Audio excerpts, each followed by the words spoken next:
Hello friends, welcome back to my YouTube channel Study Lovers. Today I will discuss about periods of English literature. Timeline of English literature history. So let's start.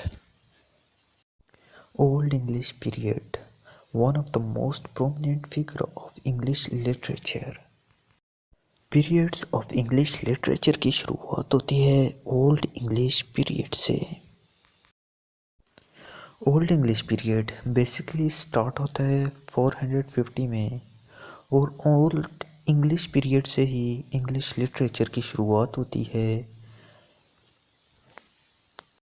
और old English period 450 से 1066 तक चलता है। 1066 में old English ख़त्म होता है और यहाँ से शुरुआत होती है एक नए पीरियड की, middle English period. Middle English period 1066 से चलता है 1500 तक और 1500 में जाकर मिडल इंग्लिश पीरियड ख़त्म हो जाता है और यहाँ से स्टार्ट होता है रेनेसां पीरियड। रेनेसां पीरियड 1500 से लेकर 1660 तक चलता है। 1660 में जाकर रेनेसां पीरियड ख़त्म हो जाता है। यहाँ से एक नए पीरियड की शुरुआत होती है, न्यू क्लासिकल पीरियड 1660 से लेकर 1798 तक चलता है और यहाँ पर आकर न्यू क्लासिकल पीरियड की एंड हो जाती है और यहाँ से स्टार्ट होता है रोमांटिक पीरियड या रोमांटिक एज। रोमांटिक एज 1978 से लेकर 1837 तक चलती है। 1837 पे ये इंतहाई मुख्तसर पीरियड है मगर इसका बहुत अहम किरदार है इंग्लिश लिटरेचर में। 1837 पे जाकर रोमांटिक पीरियड ख़त्म होता है और यहाँ से विक्टोरियन पीरियड की शुरुआत होती है।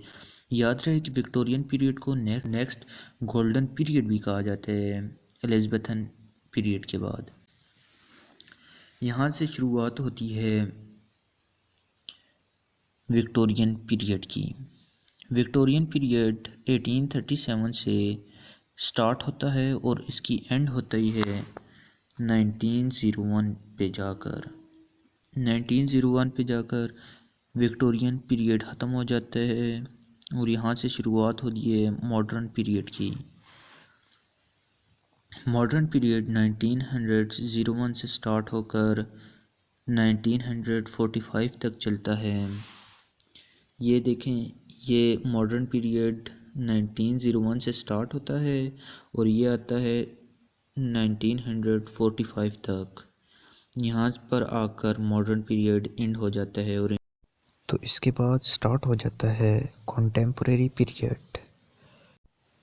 कॉन्टेम्पोरेरी पीरियड बेसिकली 1945 में स्टार्ट होता है। तो ये थे इंग्लिश लिटरेचर के पीरियड्स और इनका टाइम ड्यूरेशन। उम्मीद है कि आज का लेक्चर आपको अच्छी तरह समझ आ गया होगा। तो दोस्तों मिलते हैं फिर अगली वीडियो में।